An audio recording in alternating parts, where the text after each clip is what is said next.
English is my first language, and it would be much easier for me to give this presentation in English. And I understand many of you are bilingual and you understand English. Pero como estamos aquí en Panamá, voy a seguir en español con su paciencia. Mi español no está perfecto, pero vamos a seguir y espero que puedan entender algo. Bueno, gracias por esta introducción. Básicamente en mi trabajo en el Smithsonian hay tres aplicaciones. Uno, para mí, en general, uno es a tener nuevos métodos para obtener más información de esqueletos o, en el caso de muchos esqueletos, poblaciones. Básicamente, los métodos que tenemos son los más importantes. Siempre tenemos que trabajar para tener métodos mejor y más exactos, con probabilidades más exactas, y mucho de mi trabajo está en eso. El otro tema es la aplicación a estos métodos al pasado. Estamos aquí en este trabajo para tener ponencias en bioarqueología, y este es un interés mío también. Tengo mucho trabajo en Ecuador, en diferentes partes de la América Latina y en el mundo. El tercer tema, y esta presentación es sobre este tema, es la aplicación a los métodos, a los casos recientes, a los casos médicos legales. Siempre era un interés a mí, pero en mis primeros años en el Smithsonian tuve la oportunidad a trabajar más directo con los casos, básicamente porque estamos ubicados en el Museo de Historia Natural en Washington, en el Smithsonian, básicamente en la misma calle del FBI. Son nuestros vecinos en Washington. Y hay una tradición hasta los años 30, 1930, a tener una colaboración con los científicos, el Smithsonian, con la gente de FBI en sus problemas en antropología. Esta es una tradición, empieza por una antropólogo se llama Elish Hrdlicka en los años 1930. Pero en esta época no había mucha discusión de eso, casi un trabajo secreto, ¿no? Y Hrdlicka, una gran persona en la historia de antropología forense y la antropología biológica en el mundo, tuvo un estudiante, se llama T.D. Stewart, y T.D. Stewart, que trabaja todos los días con Hrdlicka, no sabe nada de este trabajo con la FBI. Eran muy secreto.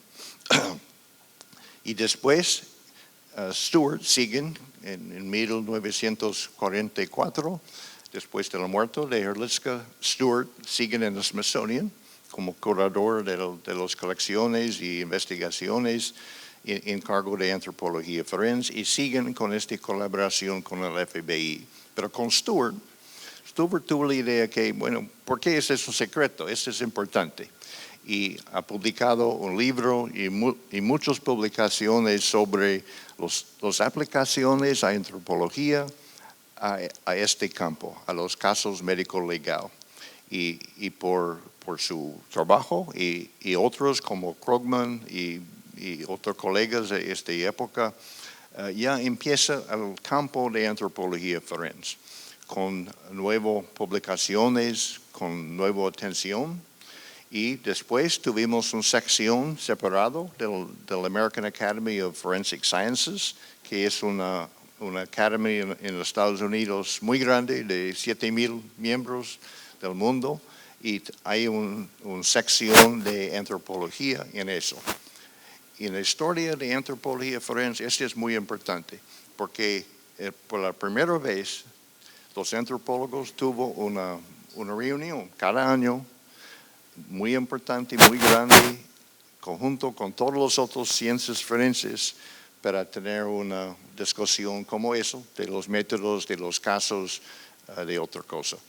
En otro crecimiento muy importante es la formación en los años 70 de un programa de certificación para antropología forense. Asociado con esta misma organización, la American Academy of Forensic Science, había por la primera vez un sistema para certificación, para determinar de todos los antropólogos quién tiene capacidad para trabajar con estos casos. Como ustedes saben, hay antropólogos de toda preparación y puede ser un antropólogo y es posible que no sabe nada de un esqueleto. Entonces es importante, si entramos en este campo de medicina legal, que la gente que está en eso tiene preparación y tiene un conocimiento de este ambiente, porque el ambiente en medicina legal es muy diferente del ambiente de antropología en general, de antropología académica. Y es importante cuando entramos en eso, tenemos un conocimiento de este contexto legal. Y esto es un otro mundo, pero muy importante. Por mi parte, yo tuve una entrada en el Smithsonian en los años 70. Mi interés en esta época era más de todo en la bioarqueología, pero tuve preparación también en la Universidad de Antropología Forense. Pero en 1977 tuve un colega en el Smithsonian, se llama J. Lawrence Angel, tal vez conocido por los antropólogos aquí. En este tiempo, Angel tuvo la responsabilidad a tener una colaboración con el FBI, pero él quiere tener un año libre para escribir un libro. Y tuvimos una conversación y si yo en este año puedo seguir con los casos de FBI, es 1977. Y por este año, para que él pueda escribir su libro. Y yo pienso que por un año yo puedo hacer todo, no es una gran cosa, sí, yo voy a seguir con los casos. Y cuando regresa Angel, él dice que él no quiere hacer los casos más. Está dedicado a los libros y yo sigo. 1977 hasta ahora. Con todos los casos del FBI. Bueno, ahorita el FBI tiene 2 antropólogos propios y estamos en el proceso de cambio que ellos tienen responsabilidad para los informes y otros. Pero esta experiencia desde 77 tuve la oportunidad de trabajar con casi 1000 casos, muchas experiencias en el corte y una perspectiva muy interesante de este nuevo campo de antropología forense.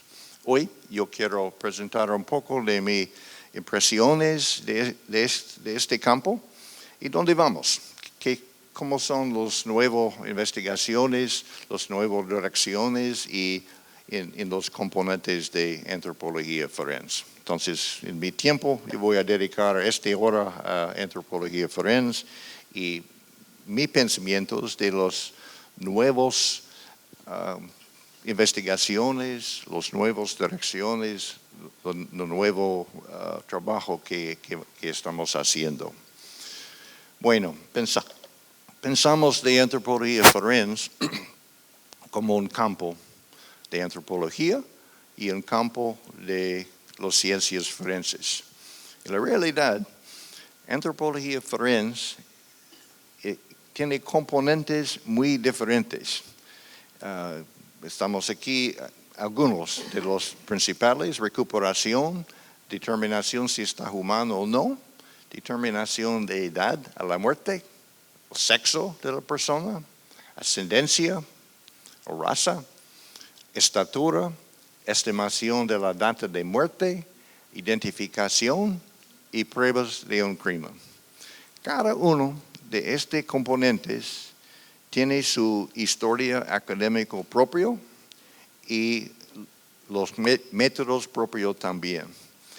Si quieres ser antropólogo forense, no es suficiente que sabe un poco de recuperación y nada de los otros. Necesita experiencia con todo. Y este es un poco difícil para los estudiantes hoy, porque los estudiantes que tienen interés en eso, y hay mucho, hay que tomar decisiones si ellos quieren entrar profundamente en antropología, con toda la preparación muy amplia en antropología social, en arqueología, o en otro camino, se entran en las ciencias forenses. Hay programas de masters y PhD en las ciencias forenses ahora, más cada año. Y algunos antropólogos piensan que, bueno, ¿por qué necesita preparación en arqueología y antropología social? Necesitamos conocimiento de ADN, de los métodos asociados directamente con las ciencias forenses. Entonces, es un poco conflicto con los estudiantes ahora. Para mí, es importante la preparación en antropología.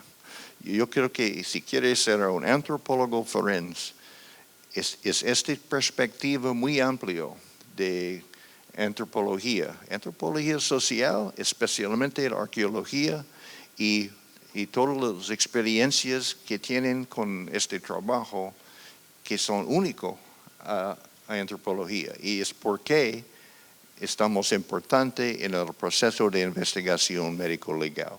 También necesita los cursos en ciencias forenses. Entonces, hay que tener espacio en su preparación para los cursos en antropología forense también, o en antropología, o en las ciencias forenses. Porque tienes que saber el contexto legal y lo que está haciendo con los otros especialistas en las ciencias forenses. Pero las oportunidades están enormes a eso hoy. Yo creo que en mi tiempo esta mañana vamos a entrar en cada uno de los componentes un poco. No hay tiempo para todos los métodos, para toda la historia, toda la parte académica, pero yo quiero dar mi perspectiva en cada uno de esos, ¿dónde vamos? ¿Qué es lo más importante y las nuevas investigaciones que veamos? Empecemos con recuperación. Para mí, recuperación es probablemente una de las más importantes cosas que hacemos en antropología forense. Recuperación y identificación positiva y pruebas de un crimen son las tres cosas más importantes. ¿Por qué recuperación? Uno, porque solo los antropólogos con experiencia en arqueología tienen la capacidad y la experiencia para hacer este trabajo mejor. Por la experiencia en arqueología, los antropólogos saben los métodos y es información única, que otras personas no tienen esta perspectiva. Y es importante porque estamos en las ciencias forenses completamente dedicados a la evidencia. Y si la recuperación de la evidencia no está tan bueno, no está suficiente, hay problemas después, en todo el análisis, en toda la interpretación. Y hay muchos casos de esta experiencia en el mundo de las ciencias forenses. Y para mí todavía es un gran problema. Si la gente que está en cargo de la recuperación no tiene preparación en arqueología, no tiene preparación en cómo identificar los fragmentos y los materiales y el contexto, hay mucha información perdida. Y es un límite en el análisis después. Y por eso es un gran avance. Es lo que yo puedo ver es que cada año hay más inclusión de antropólogos en recuperación. ¿Y por qué? La gente en cargo de la recuperación saben y tienen la experiencia. Si tenemos a alguien en el equipo que tiene esta capacidad, la recuperación está mucho más completo y mucho más mejor documentado y hay posibilidades para interpretación después. Básicamente los métodos de recuperación están el mismo de antes. El proceso de excavación de un esqueleto en el terreno todavía necesita los métodos clásicos de arqueología. Para excavar, tener una excavación de un esqueleto in situ, para ver la posición de todos los huesos, si están articulados, la asociación de artefactos, de otros materiales, tener documentación. Esto es fundamental de una investigación de un caso. Si no está hecho bien, si todos los huesos están mezclados y no hay información de la posición de la persona, no hay información si los huesos eran articulados, es mucha información muy importante perdido y para la interpretación después. Entonces, mi recomendación es si hay un arqueólogo o un antropólogo forense con esta preparación, es muy importante a tener esta persona adentro del equipo, no solo, pero adentro del equipo para recuperación. También hay muchos avances en métodos para determinar dónde están los depósitos. En muchos casos tenemos información de una persona, un informante que, bueno, yo pienso que 10 años antes había un muerto depositado más o menos acá en un sitio. Y el problema es para buscar este sitio con la información del informante y para tener una idea que tal vez donde hay un enterramiento y para seguir con este tipo de investigación, excavación. Y los métodos para detectar, para determinar posible dónde están los enterramientos son más avanzados ahora. Los tradicionales son observaciones de la tierra, de las plantas, de la organización del sitio que tal vez indica una intrusión antes, pero ahora hay métodos más técnicos, por avión, en vista arriba, con diferentes métodos para ver estructuras abajo y también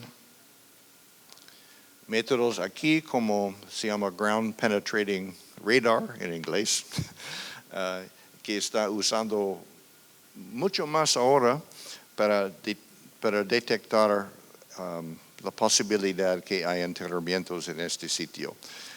Este método, ground penetrating radar, y un otro muy parecido es electromagnetic resonance imaging. Sí, un máquina se llama en inglés un proton magnetometer, por ejemplo. Y estos dos caminos, la idea es que pueden determinar si había una interrupción en la organización de la Tierra en una época antes. No puede determinar si es un esqueleto o esqueleto humano, solamente había un hueco, solamente había una excavación antes. Y el concepto es que hay una organización de la tierra normal en un lugar y si había un hueco por un depósito clandestino, tal vez esta máquina puede ver la diferencia entre la tierra normal y el sitio donde había un hueco o una interrupción. Obviamente, este método y otros parecidos están más útil en terrenos muy homogéneos. Si estamos trabajando en un campo donde hay una tierra que es más o menos el mismo, no hay mucha variación, si había un enterramiento en eso, este máquina puede ver la variación y determinar la diferencia. No tengo un otro dispositivo, pero este tipo de máquinas no están muy útil, por ejemplo, en un lugar urbano. o un lugar donde había mucha construcción, muchas interrupciones de la tierra, y probablemente va a encontrar variaciones cada metro por la construcción. Entonces, básicamente este no vale la pena. Es un principio fundamental en las ciencias forenses. Es importante que sabemos qué métodos existen, qué podemos usar, pero tenemos que pensar del contexto, el problema, y determinar si este es apropiado o no. Y siguen con los métodos, los máquinas que están más útiles, más apropiados para el problema que tenemos acá. El otro avance muy importante para mí en recuperación es el campo, es el campo de eventos cuando hay muchos muertos. Terrorismo, aquí es el ataque en el Pentágono en 2001 y una cantidad de otros en el mundo.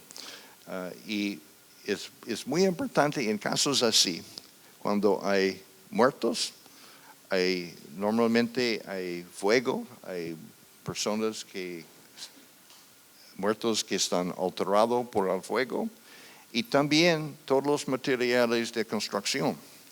Y es muy difícil en este tipo de casos distinguir fragmentos de una víctima de fragmentos del edificio, de la construcción, etc. Para tener un antropólogo en su equipo, en este tipo de investigaciones es muy importante, porque si tiene alguien que sabe la morfología de un esqueleto o un parte humano, es una gran ayuda para distinguir esos a los materiales de construcción. Y yo creo que hay un avance porque hay mucho más inclusión de antropología en este tipo de esfuerzos de antes. Una otra aplicación en recuperación es muy importante, es con casos de derechos humanos, casos humanitarios, donde había personas muertas por acción política en diferentes partes del mundo. Y antropólogos, arqueólogos, ya tienen mucha experiencia para ser incluido en este tipo de investigaciones, para recuperación de mass graves, de depósitos secundarios, de depósitos de muchas personas después de incidentes como eso. Hay muchos jóvenes arqueólogos y antropólogos que tienen mucha experiencia en eso, en diferentes partes del mundo, de principio en Bosnia y ahora en América Latina, en diferentes partes del mundo. Y ellos tienen experiencias increíbles y métodos nuevos aplicados a este tipo de problemas. Es un crecimiento en la antropología forense muy importante y una oportunidad para muchos antropólogos jóvenes que tienen tiempo para viajar y tener tiempo por este tipo de trabajo, a tener experiencias realmente importantes. Hay dos organizaciones muy importantes en eso. Uno es ICRC, de la Cruz Roja. Ellos tienen un comité internacional con los fondos de la Cruz Roja para dar una ayuda en diferentes partes del mundo. Esta es la organización más grande y la más importante, y ellos tienen muchos antropólogos, muchos de América Latina, que están empleados con ellos para tener trabajo en diferentes partes.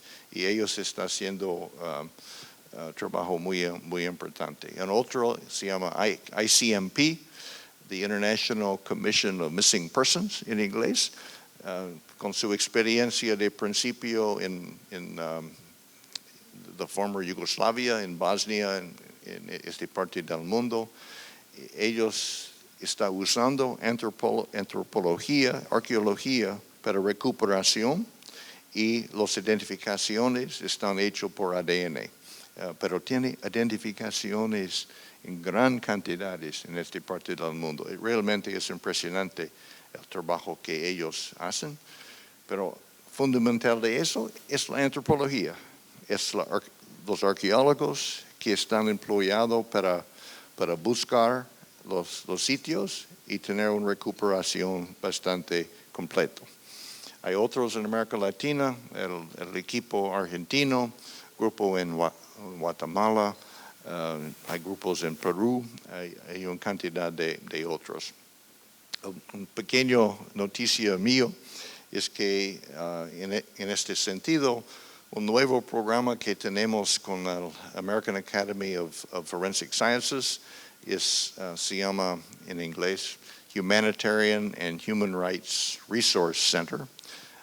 Es una organización adentro AAFS, yo estoy en cargo de eso, y tenemos un programa para dar una ayuda a grupos en el mundo que necesitan ayuda tipo forense en la forma de publicaciones, de educación, de protocolos por sus laboratorios y hay dinero directo para proyectos. Si ustedes tienen un interés en eso, es solamente para problemas en humanitaria y de derechos humanos, no por investigaciones criminal clásico. Pero si ustedes tienen interés en eso, tienes que tener contacto conmigo o hay información en el website de AAFS. Bueno, pasamos a humano o no humano. Es un otro problema completamente diferente en antropología forense. Cuando en nuestro laboratorio, cuando recibimos evidencia de los arqueólogos, de la gente del campo, la primera cosa que tenemos que hacer es determinar si están humano o no humano.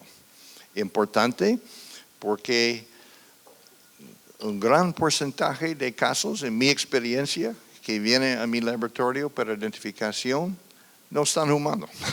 Están fragmentos de animal, fragmentos de otros materiales, otras cosas. Y está bien, porque indica que la gente en recuperación no está tomando esta decisión. Está pensando que, bueno, si hay una posibilidad que está humano, es mejor a tener una recuperación y una determinación después. Este es mejor. Pero la realidad es que mucho de esta evidencia no está humano. No tengo mucho tiempo para eso, pero algunos están muy obvios. Aquí tenemos un fémur de una tortuga del mar, que es completamente diferente de cualquier hueso humano. Este caso son muy fácil para nosotros y cualquier antropólogo puede tener esta determinación muy rápido. Otros no es tan fácil. Muchos casos que recibimos son así, son fragmentos. En un caso criminal, si había un evento, un muerto asociado con una coche o un lugar en el campo, y el cuerpo no está recuperado, tal vez hay fragmentos de la persona, si es un homicidio por una herida de bala o algo así, tal vez puede ser fragmentos humanos en el sitio que siguen después del cuerpo está separado. Y es muy importante en la recuperación completa tener estos fragmentos y determinar si es humano o hueso, humano o no humano. En algunos casos, esta es la sola evidencia de la víctima, si el cuerpo no está en recuperación. Para nosotros, en antropología, es un problema, métodos para determinar exactamente qué existen estos fragmentos. En este caso, podemos ver que los más grandes, el más grande es hueso, porque podemos ver la estructura de hueso. En los otros es un poco más difícil. Y es difícil hacer esta determinación en muchos casos por observación directa, porque la evidencia no está en condición limpia, no está pristina. Siempre está con alteraciones tafonómicas, recuperaciones están en baños, están en coches, en la tierra, y a veces puede ser humano, pero no podemos ver directamente la evidencia por eso. Y a veces tiene la impresión que está humano, pero no, porque las alteraciones están así. Entonces, para mí es un gran problema, porque todo el mundo sabe con ADN que si estos fragmentos están humanos, es posible obtener una identificación de la persona. Entonces, hay mucha evidencia de este tipo que llegan a nuestros laboratorios. Y necesitamos métodos para tener una evaluación mejor. Para mí, un gran ayuda es esta máquina. En inglés se llama Scanning Electron Microscopy Energy Dispersive Spectroscopy, SEM-EDS. Esta máquina básicamente tiene la capacidad en la parte de microscopio para ver la estructura de una cosa, pero normalmente más importante es la oportunidad de tener análisis de los componentes químicos adentro del material. En el proyecto con el FBI hacemos un database en análisis de los componentes para un database que podemos comparar para determinar si un fragmento está consistente con hueso o diente o es otra cosa. Con esta imagen podemos ver los diferentes peaks y la posición de un peak en diente indica qué elemento está presente y el tamaño del peak básicamente indica la cantidad.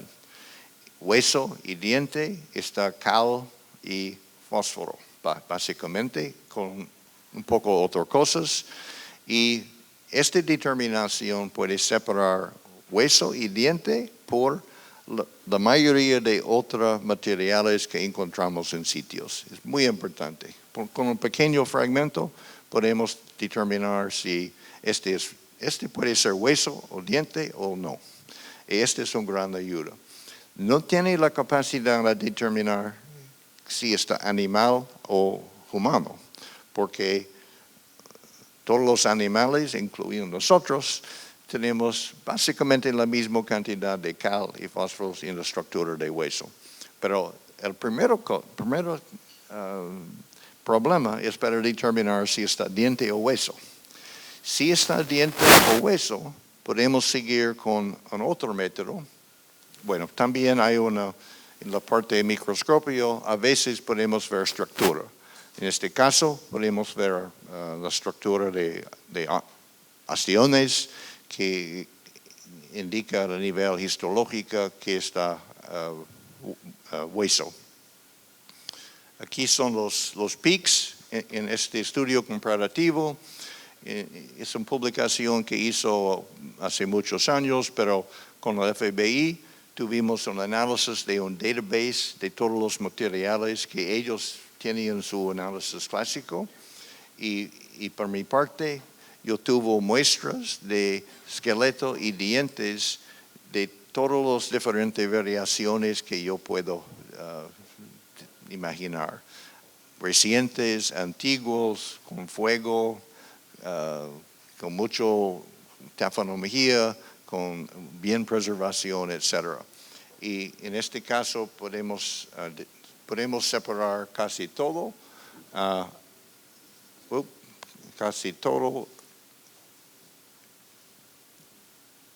los materiales de todas las otras cosas.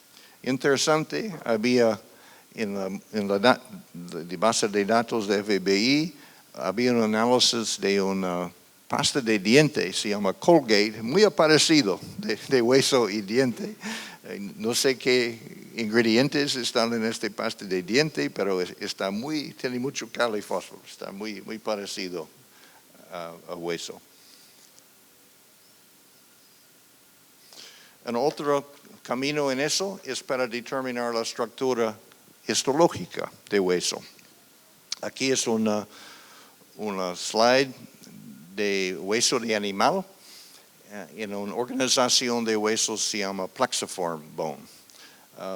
Esta organización a nivel histológico está típico de animales que tienen un proceso de crecimiento muy rápido y nunca vamos a encontrar en hueso humano.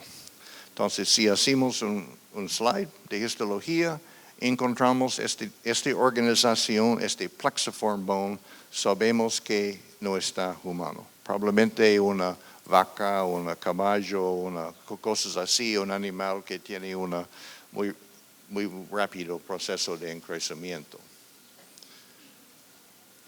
Aquí hay una otra organización de histología que también no tenemos en hueso humano, se llama un banding pattern. Estamos mirando las estructuras, se llama osteons en la histología, y en algunos animales, esto es un ejemplo de un perro, los osteones están organizados en líneas, separado por huesos, se llama hueso lamellar, circumferential lamellar bone, pero está en diferentes niveles. Este tipo de organización no encontramos muy frecuente en hueso humano, pero es muy común en algunos animales como perro, como gato, más pequeño. El hueso organización humano es eso, es el mismo tipo de hueso en hueso humano.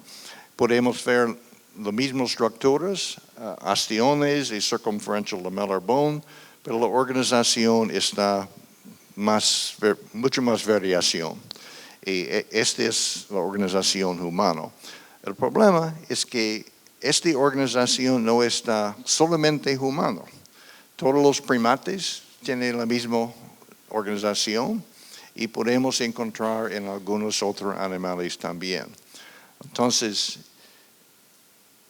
si encontramos las otras organizaciones de hueso, plexiform o banding pattern, es diagnóstico, pero no humano. Si encontramos eso, es consistente con hueso humano, pero no diagnóstico para hueso humano.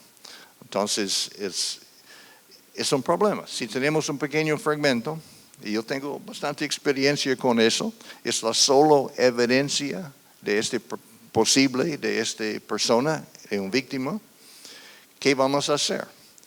Si hacemos SCM-IDS y determinamos que está hueso, si hacemos una sección, que es un proceso destructivo,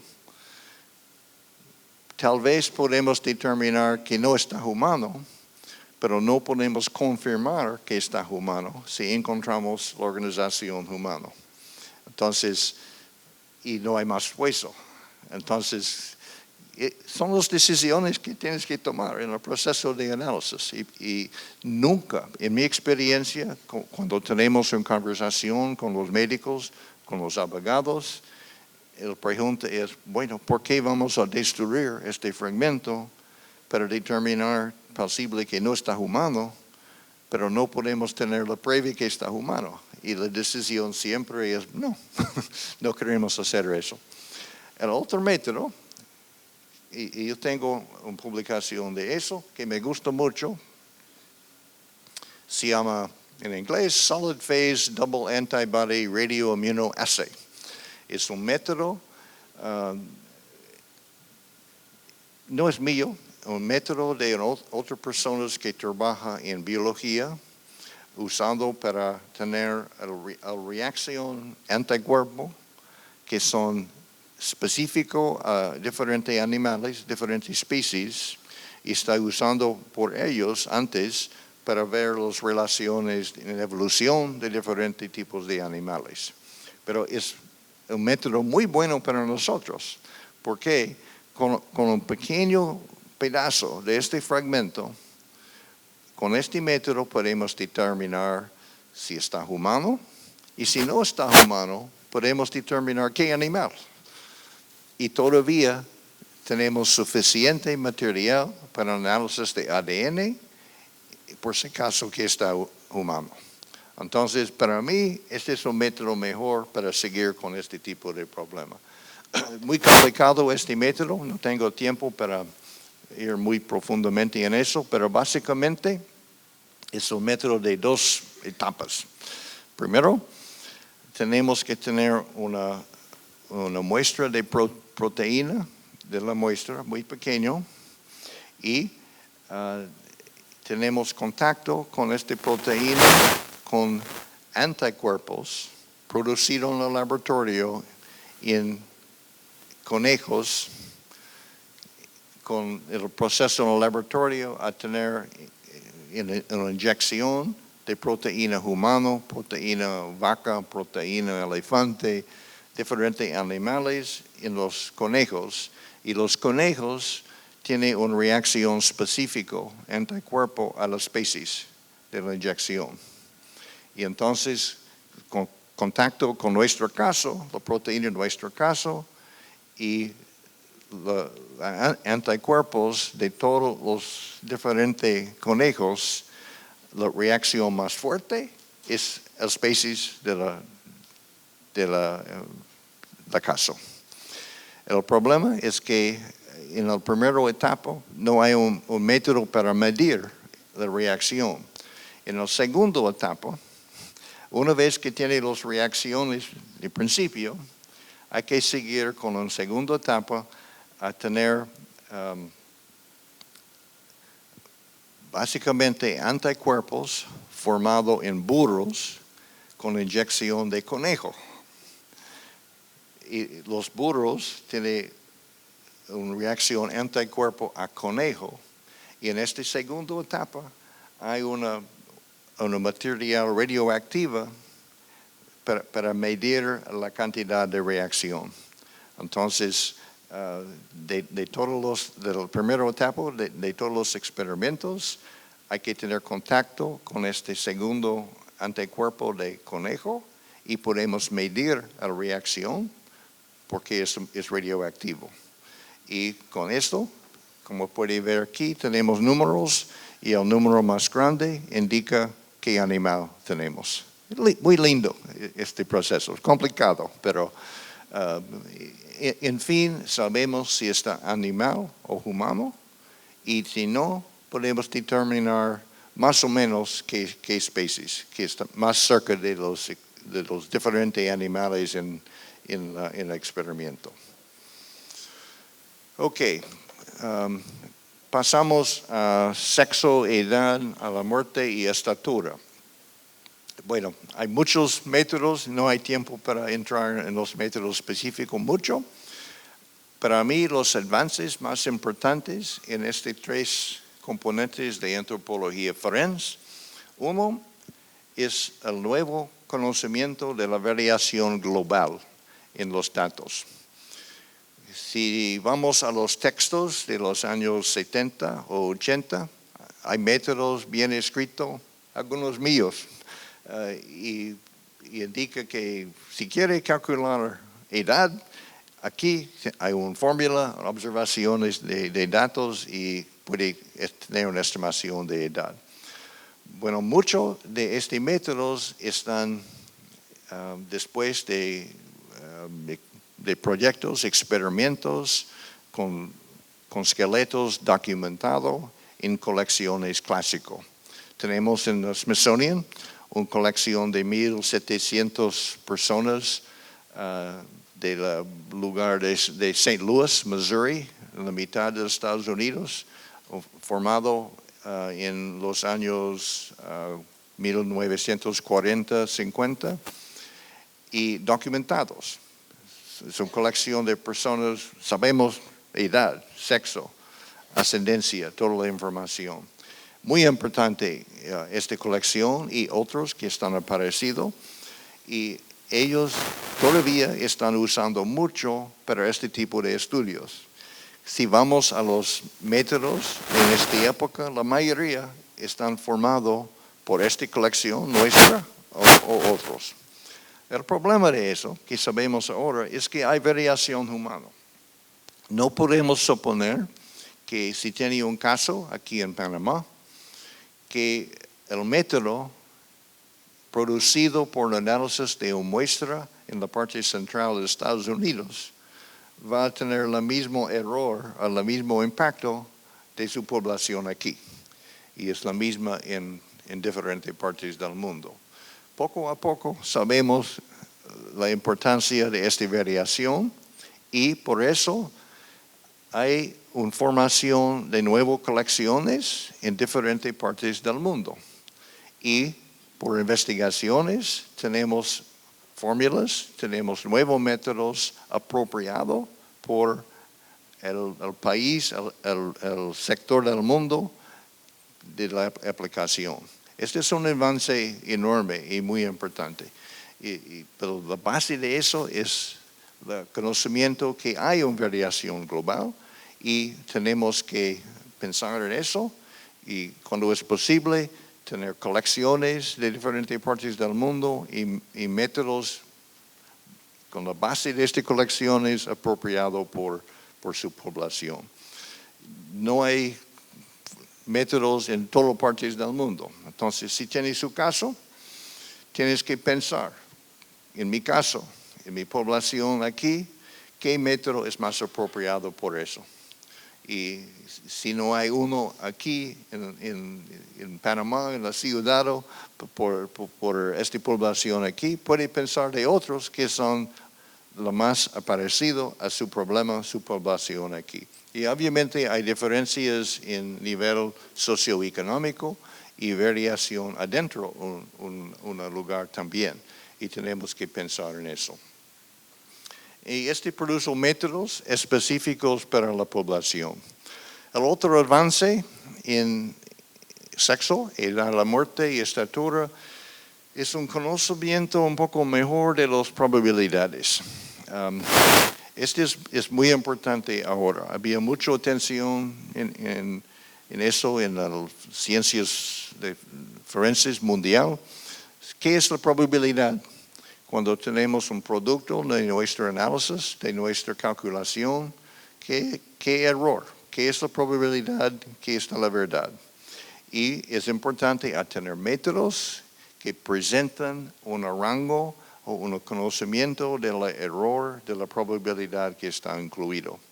Y había mucha atención en eso, en las publicaciones, con análisis estadísticos que están más apropiados. A un punto, cuando tenemos nuestros informes, podemos incluir esta información. Hacemos eso, aquí es la calculación, aquí es la probabilidad que está correcto o más apropiado, aquí es el rango de variación que calculamos asociado con eso. Esto es muy importante en el proceso legal. No queremos determinar que en el informe que pensamos que esta persona tiene 45 años. Tenemos que indicar que hacemos este método. Aquí es la probabilidad asociada con eso. Indica que este porcentaje de la población indica que probablemente este dato indica en la edad entre 40 y 50 años o un rango apropiado por el estudio. Y yo creo que un avance muy importante es simplemente eso, a tener una explanación de las probabilidades y los errores incluidos. Bueno, un poco en sexo, hay todavía las observaciones clásicas, hay diferencias de tamaño entre hombres y mujeres. especialmente en el cráneo, en los huesos largos, pero sabemos que en los extremos las probabilidades están bastante buenas si puede determinar hombre o mujer. Hombres tienen esqueletos más grandes, mucho más rugosos, con materiales más fuertes de huesos de mujeres. Pero no están completamente distintos. Hay una variación y una parte en la mitad que están lo mismo para los dos sexos. Entonces, con los extremos puede decir algo, pero mucha gente no está en los extremos, están en la mitad y es una limitación de eso. Pero otro camino todavía que está bueno está en el análisis del hueso del pelvis.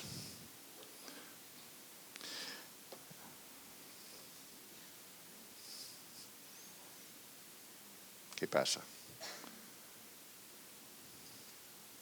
El hueso de pelvis. Y son estudios clásicos, pero los nuevos métodos también indican que todavía este es el sector más importante, porque las diferencias en la estructura de hueso están asociadas con el proceso de nacimiento en mujeres. Producen diferencias que no están asociadas con tamaño, que está asociado con nacimiento y son diagnósticos para mujeres. Las probabilidades están mucho más grandes por determinar sexo por este sector del esqueleto de los otros que son solamente tamaño. Por edad tenemos muchos métodos. Voy a decir simplemente que por niños podemos determinar el tamaño de los huesos. Podemos ver la unión de los epífisis, la formación de los epífisis, etc. Pero la información más importante son los dientes y la formación de los dientes. No erupción, pero la formación. Si podemos tomar una radiografía, podemos ver el estado de crecimiento de un diente, podemos calcular edad más exacto para niños. Para adultos es diferente, más o menos a la edad de 25, todos los cambios de juventud están completos y tenemos que ver otros cambios en el esqueleto con edad. Y hay muchos métodos ahora y nuevos también. Y para mí es más importante tener un análisis de todos los métodos para ver todos los cambios que podemos ver en el esqueleto, incluyen los dientes, incluyen los vertebrales aquí, los costillas, la parte de pelvis, estudios microscopio y después tener una evaluación global de toda evidencia para ver más o menos qué es la edad. Hay otros antropólogos que piensan que tal vez es mejor seguir con el método solo, que es más exacto,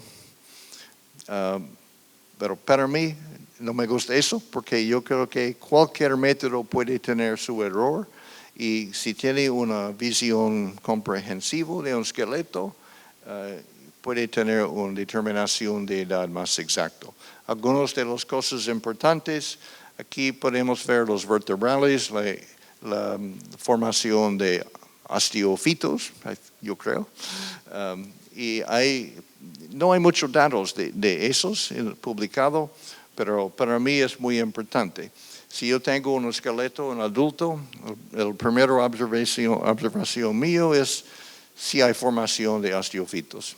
Si es una persona de 30 años, vamos a ver la mayoría de vértebras como 0 o 1.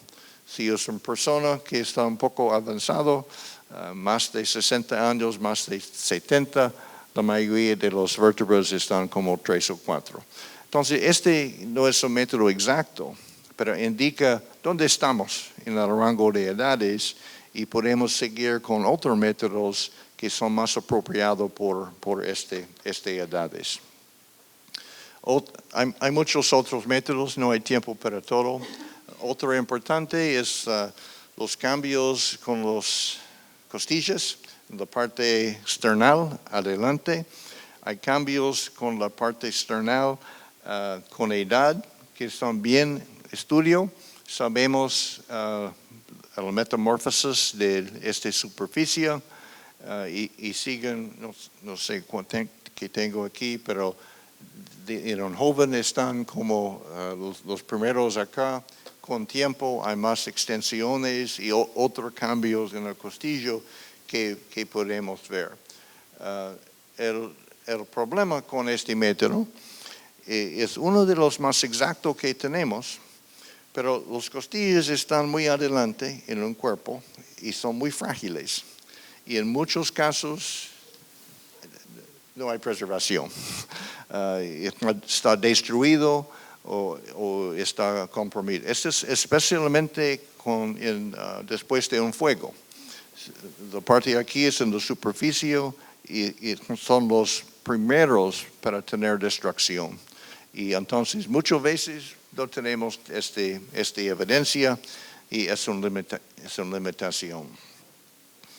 Otro método que me gusta se llama método Lamandin.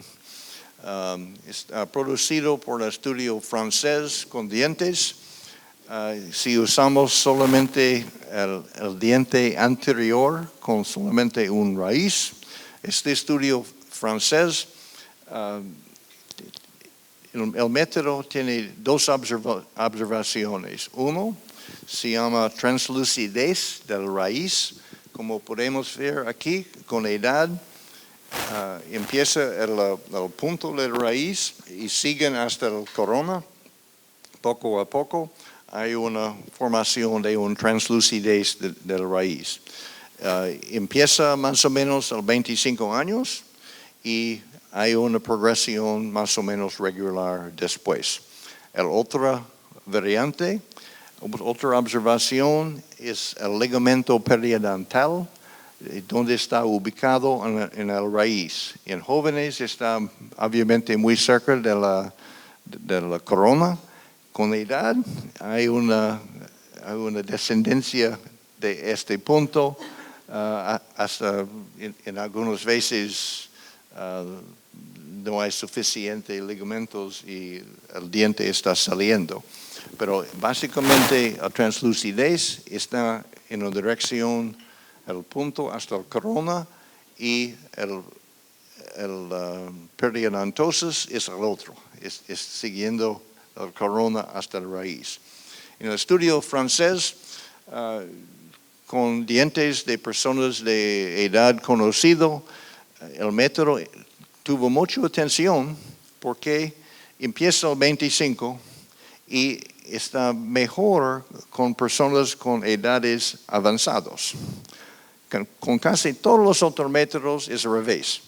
Está bastante bueno en jóvenes adultos, pero con la edad hay más variación y los errores están mucho más amplios.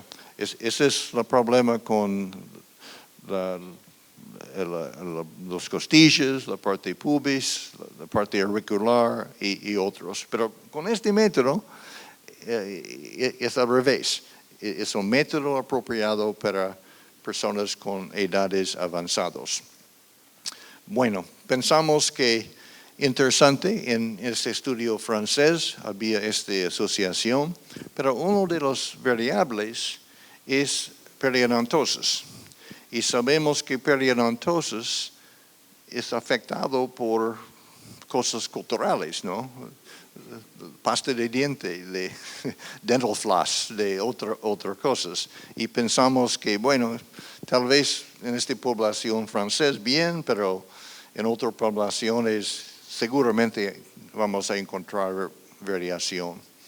Yo hice un estudio con la aplicación de este método a nuestra colección Terry en el Smithsonian con un colega, Deborah Prince.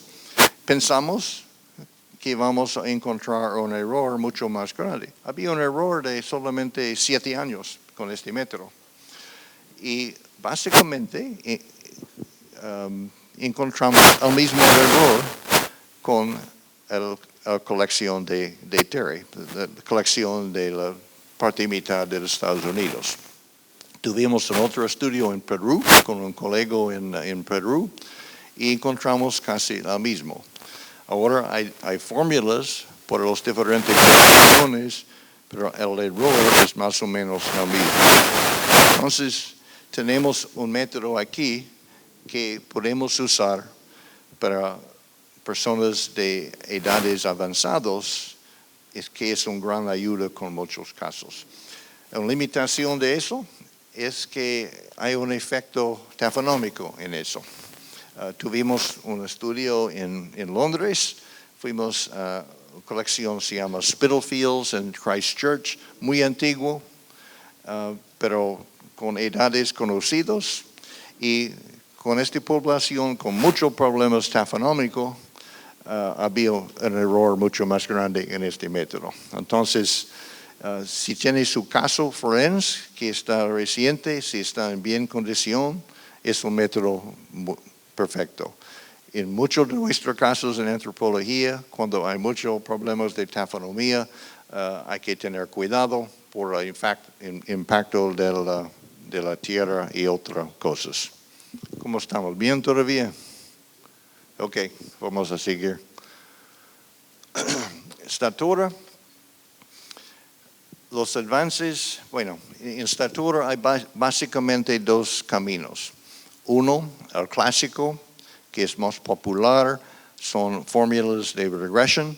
Podemos tener medidas de huesos individuales y hay diferentes formularios para hombres y mujeres y diferentes poblaciones. Y con la medida podemos tener una calculación de estatura. Este se ha usado mucho. El otro camino se llama el método anatómico, publicado por estudios franceses de Vouly y Pinot hace muchos años. Pero en este método hay que tener calculaciones de todos los huesos que tienen una contribución a estatura, con una adición de un factor para las partes blandas, y tiene una calculación muy simple de la estatura. Y estudios indican que este método es mejor del método de regresión, tiene menos error. El problema es que para eso necesita todos los huesos, y en muchos casos no están completos, no podemos tener medidas de todo eso para todo. Los avances en estatura, hay por nuevas colecciones, obviamente hay variación poblacional en el mundo en eso, y hay por nuevas colecciones, hay nuevos métodos en diferentes poblaciones, y es un gran avance en estatura. El otro avance en estatura es el conocimiento que podemos calcular estatura de una persona bastante exacto, pero de la información de la desaparecido, para tener datos comparables, ahora tenemos una impresión de los problemas con los estatura declarado por familias, declarado por papeles de un desaparecido. Normalmente, bueno, si es un militar, si es algo así, tal vez es una estatura medida y bien hecho. Pero muchos de nosotros no es así. Es una impresión de un familiar, sí, muy grande y no está muy exacto. O en nuestro caso en los Estados Unidos tenemos la licencia para manejar y tenemos la estatura en eso. Pero este no es una estatura de medida, es una estatura de declaración de la persona. Y hay estudios de eso, porque en las licencias para manejar hay una repetición de la estatura cada vez cuando tiene una licencia. Y básicamente la estatura que tenemos en mi licencia aquí es la estatura de mi declaración a la edad de 15, con la pregunta, ¿qué estatura tiene? Y hay estudios que hay errores en eso, porque especialmente en hombres a la edad de 15, muchos piensan que están un poco más altos de la realidad y hay una declaración, son esperanzas de estatura y no están estatura determinado. Y ese es el problema con estatura. La raza, bueno, en otra cosa que hacemos en antropología forense, pero es complicado. Para mí, el mejor avance es la consideración de los factores sociales que entran en las declaraciones de ancestría o raza. Cuando tenemos datos de un desaparecido, si hay una indicación de raza o ascendencia, es una declaración de la comunidad, tal vez de la persona misma, su familia, tiene una identificación con este grupo. Pero hay un poco de biología en eso, pero mucho de eso es historia, es factores sociales, y hay mucha variación en el mundo en las declaraciones de los grupos. Entonces, para mí un avance es solamente la determinación de eso. Por los informes, para mí es importante que tenemos el análisis de un esqueleto y indicar que probablemente es la ascendencia general de una persona, o otro camino es para indicar con nuestro análisis indica que el persona tal vez era clasificado como blanco, negro, cualquier cosa en su comunidad. En este camino usamos los términos locales porque los términos están importantes porque son asociados con un desaparecido. Entonces, este es básicamente el camino. Hay muchos diferentes métodos por eso ahora. Uno es para tomar medidas y hay un sistema que se llama 4DISC y hay dos otros, uno en Australia y en otro en los Estados Unidos que es de 3 dimensiones. Básicamente este método tiene requisitos a tener medidas y hay una base de datos para clasificar las medidas a los grupos. La limitación de eso son las bases de datos. Tenemos que pensar dónde estamos en el mundo, qué es la base de datos usando en este método y está apropiado por su población o no. Es un herramienta, pero no representa la última palabra en eso. Otros caminos son observaciones dentales o en el esqueleto, observaciones directas, no medidas, pero observaciones. Hay muchos avances en eso, publicaciones recientes que tienen una base de datos y un sistema estadístico para clasificar las observaciones a grupos. Y este es un avance muy, muy importante. Bueno, llegamos a identificación. Otros 15 minutos también. En identificación es porque hacemos todas las otras investigaciones. En antropología, si determinamos si está humano, el sexo, edad, ascendencia, estatura, otras observaciones, tal vez podemos determinar con todos estos factores, tal vez puede ser una persona. Y para identificación positiva, necesitamos observaciones únicas o un grupo de observaciones que es único, que están en el esqueleto y podemos determinar que existen en un desaparecido. Lo que buscamos en identificación positiva es cuando las observaciones están suficientemente únicas que no puede ser en otra persona.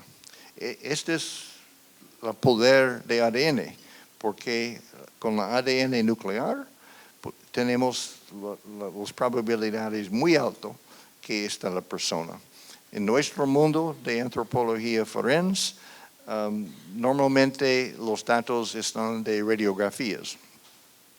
Podemos ver estructura hueso en radiografías y podemos ver lo mismo en esqueleto y en una radiografía antemortem de un desaparecido. Y tenemos que determinar si los detalles de los huesos están lo mismo y si están únicos. Esto es muy importante. Cuando hay errores de identificación, es cuando vemos que hay cosas en común de un esqueleto y un desaparecido, pero no están únicos. Es posible que una otra persona puede tener las mismas cosas. Y si siguen con la identificación, hay una posibilidad que no es la verdad, en otra persona puede tener lo mismo. Entonces, si en su informe se indica es una identificación positiva, necesita los datos o la interpretación que es muy raro o imposible que en otra persona puede tener lo mismo. En viernes voy a presentar casos que indican eso, no hay tiempo hoy, pero las otras identificaciones que tenemos presuntiva o posible indica que hay algo consistente con un esqueleto encontrado y una persona, pero no está a nivel suficiente único para tener una identificación positiva. Para mí, en los informes es muy importante ser muy claro exactamente qué es esta evidencia. En pruebas de un crimen, en antropólogos tenemos que tener las observaciones y determinar si las alteraciones están hechas antemortem, perimortem o postmortem. Antemortem, la evidencia por antemortem es reacción de hueso. Si había remodeling, si había reacción de hueso, que indica que después del evento la persona sigue en tiempo para tener una reacción de reparación, de reacción de hueso.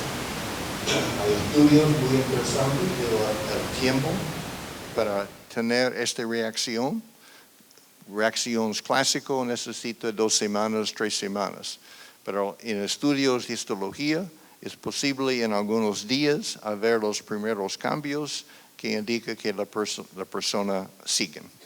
Y es importante determinar el tiempo, porque si no tiene nada que hacer con la causa de muerte, si podemos determinar algo del timing, cuando había el evento antemortem de la fractura, del trauma, esta es información muy importante para la identificación de la persona.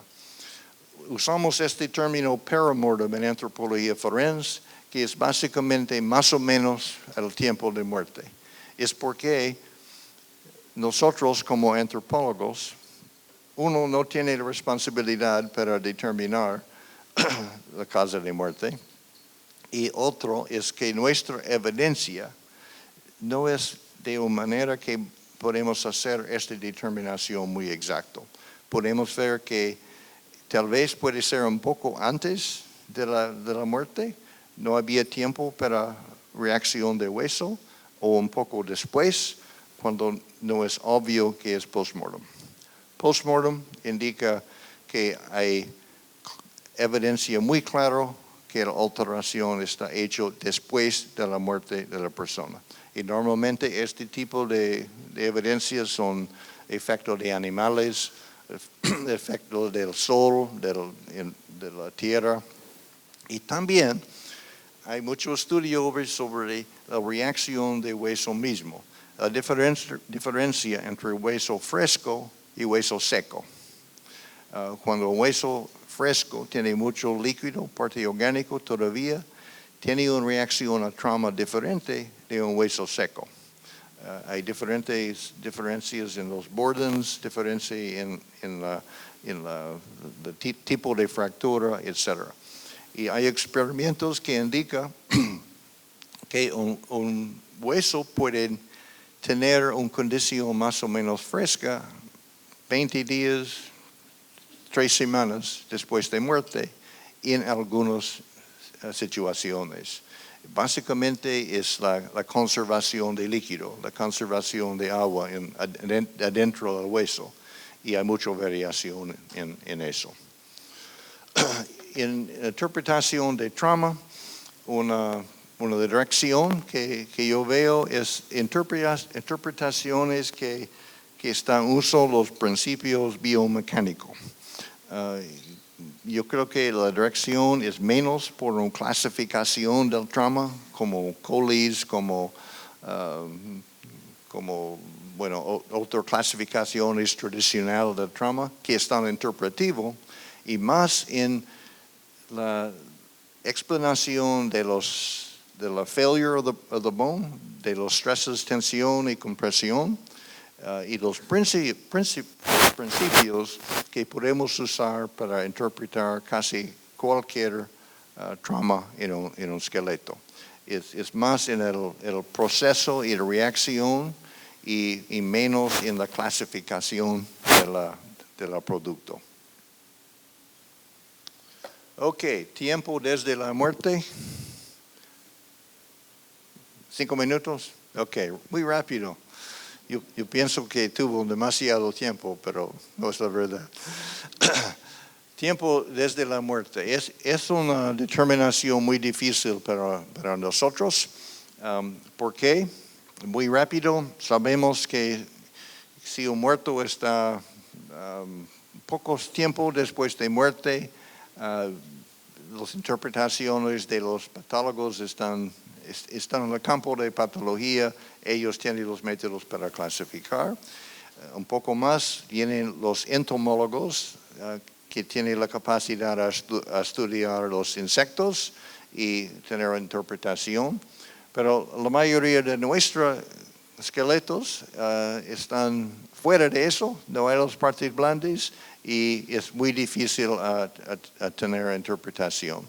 Hay muchos estudios bien conocidos de experimentos con cuerpos para determinar el rato de cambio de decomposición, y hay una consideración de lo que se llama degree days, el número de días y la temperatura. Este es un factor muy importante para tener una estimación más exacta. Pero sabemos que hay mucha variación. Es un ejemplo de adipocere. En condiciones líquido, anaeróbico, las partes blandas pueden tener una determinación, un cambio a este material como jabón, que es adipocere y es muy resistente por otra decomposición. También podemos tener preservación, es un caso muy antiguo, pero después de muchos años en la tierra, había una preservación completa de esta persona en el mismo lugar donde había mucha destrucción de otros. Pero ¿qué hacemos cuando tenemos un esqueleto como así, que es muy común? Sabemos los variables están impresionantes. Un cuerpo puede ser reducido a un esqueleto en 2 semanas, 3 semanas, en un lugar tropical, en la superficie, o puede tener una preservación de las partes blandas para 3,000 años en las partes secas del mundo, como Chile y Perú, o diferentes partes del mundo muy seco. Y es un gran problema para Antropología Forense.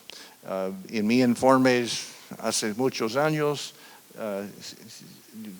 yo tuve el método para estimar tiempo de muerte, pero con la experiencia, mi reacción es que es casi imposible determinar muy exacto el tiempo de muerte. El método que me gusta por eso es carbón 14. Carbón 14 es bien conocido por arqueología, Y en el método clásico hay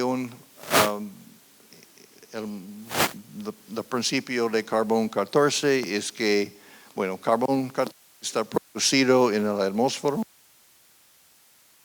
en nosotros, y al momento de muerte empieza el proceso de decomposición o alteración. Carbón 14 es un poco radioactivo, tiene una mitad de vida de 5,000 años, 430 años más o menos. Y el método del laboratorio, si tiene su muestra de carbón 14 clásico, es para determinar la cantidad de destrucción e indica la edad.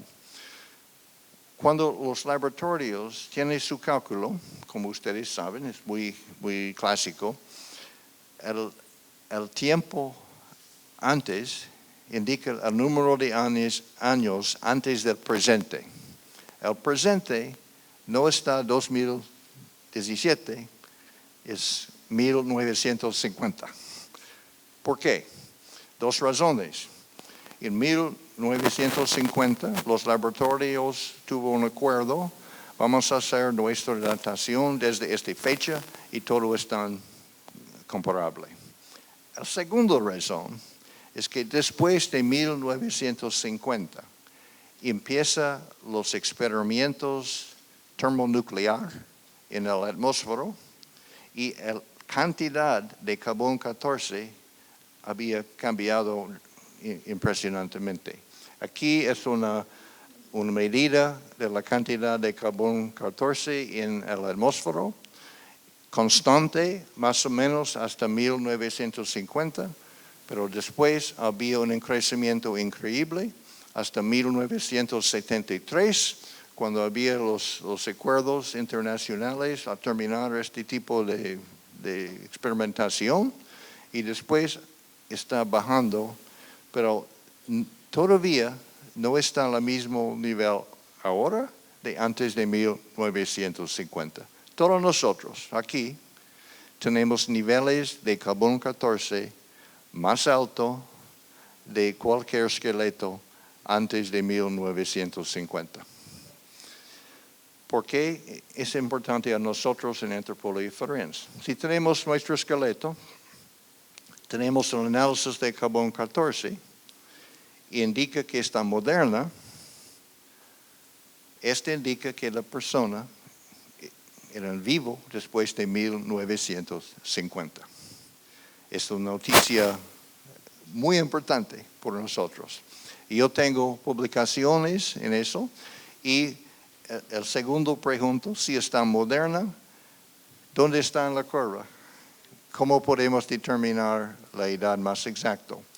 El método es para tener un análisis de más de un tejido. Sabemos que el rato de cambio de carbón de los, remodeling de los tejidos es muy rápido en cabello, en crecimiento de cabello, pero el cambio en sangre hay un cambio completo en un poco más de un año. En los órganos como pulmón, 2 años, y en hueso y diente mucho más. Entonces, en el método que yo tengo, si está moderna, tiene que tener medidas de carbón 14 en hueso trabecular. Sabemos en hueso trabecular el proceso de remodelación está más rápido que en hueso cortical, la parte duro de un hueso. Entonces, el carbón 14 en el hueso trabecular está más moderna, más cerca del nivel en la atmósfera de hueso cortical. Básicamente, carbón 14 está en la atmósfera, entra en la cadena de comida, fotosíntesis, comemos las plantas, comemos los animales y tenemos la carbón 14 en nuestros tejidos. Con el cambio de los tejidos, tenemos carbón 14 de antes, pero más carbón 14 más reciente por los cambios. El hueso trabecular es más reciente porque es el cambio más rápido de hueso cortical. Y tenemos esmalte dental, la corona, y no hay cambio. El esmalte dental que yo tengo aquí tiene carbón 14 en la formación de mi diente a la edad de 9 años. Y entonces, si es en un esqueleto moderno, podemos analizar el hueso trabecular con un valor muy cerca de la data de muerte, hueso cortical, para tener la diferencia y determinar dónde estamos en esta curva. Y si está moderna, un análisis del esmalte del nivel a la edad de 9. Sabemos la edad de formación de un diente. Si tenemos este valor, menos los años por formación, tenemos la data de nacimiento de la persona. Si está moderna, podemos determinar la data de nacimiento y la data de muerte de un esqueleto. Y este es un avance impresionante. Básicamente, el nivel de carbón es un promedio, tenemos que pensar en eso. Un ejemplo, aquí es un estudio en Perú, persona conocido a la edad de 16 años. Podemos ver en el análisis de carbón 14 de su diente, sabemos que el diente era formado en 68, 71 y el nivel de carbón 14 en la curva es 68, 70, exactamente un punto. Hueso trabecular casi a la data de muerte, 82, 85, y hueso cortical un poco antes. Este datos indica dónde estamos en la curva y podemos calcular la data de muerte y la data de nacimiento por eso. En final, en mi último slide, es tiempo para café, pero un poco sobre el análisis de isótopos estables. Carbón 14 es radioactivo un poco, pero los otros que son estables, bien conocido en antropología, porque usamos por muchos estudios para análisis de dieta. Y de strontium, nitrogen, etc. Recientemente, en el análisis de antropología forense, sabemos que es tan útil para buscar de dónde está esta persona. Especialmente en eventos de terrorismo o de identificación de inmigrantes. Encontramos un esqueleto y dos preguntas. ¿Esta persona es de aquí? Y si no, ¿de dónde? Con el análisis de los isótopos local y del esqueleto, podemos determinar tal vez que, bueno, no es de aquí, y ahora hay nuevos estudios en diferentes partes del mundo para determinar tal vez de dónde está esta persona. El método es para calcular, se llama isoscapes, las cantidades de diferentes elementos, los isótopos de ellos, y la organización de estos. Hay mucha variación en diferentes partes del mundo. Podemos usar tal vez para determinar de dónde es esta persona.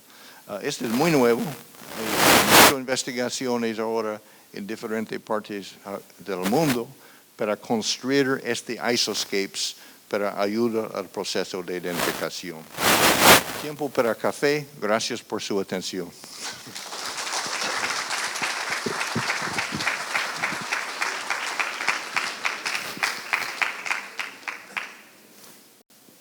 ¿Hay preguntas? Tenemos el tiempo y sabemos que el tiempo es nuestro peor enemigo, pues esto ya ven que es algo apasionante. Deberíamos tener como toda la mañana solo para antropología forense. Pero un par de preguntas o algunas. La disciplina. Bueno, yo creo que hay una oportunidad grande para ustedes que tienen preparación en antropología, especialmente en arqueología. para dar una ayuda al sistema de justicia y de las ciencias forenses. Aprendemos una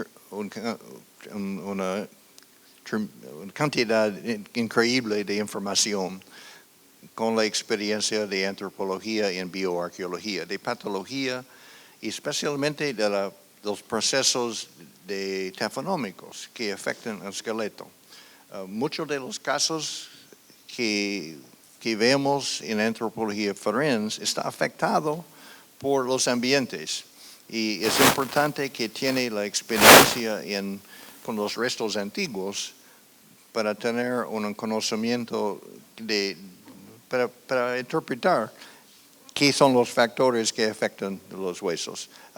Y muchos de los estudios en biología pueden indicar que un esqueleto tiene una antigüedad, que es muy sin análisis de carbón 14, sin análisis de la preservación del hueso, pero solamente costumbres, artefactos asociados puede determinar que no está reciente, está en épocas muy antiguas. Este es una gran ayuda. Para mí, el trabajo en antropología forense, en bioarqueología, tiene información en dos direcciones. Necesitamos la experiencia de antropología forense para interpretar trauma, para interpretar fracturas y mucha información en los esqueletos del pasado. Necesitamos la información del análisis de esqueletos del pasado, de tafonomía, de las alteraciones con tiempo para interpretar los recientes. Hay un intercambio que está muy importante.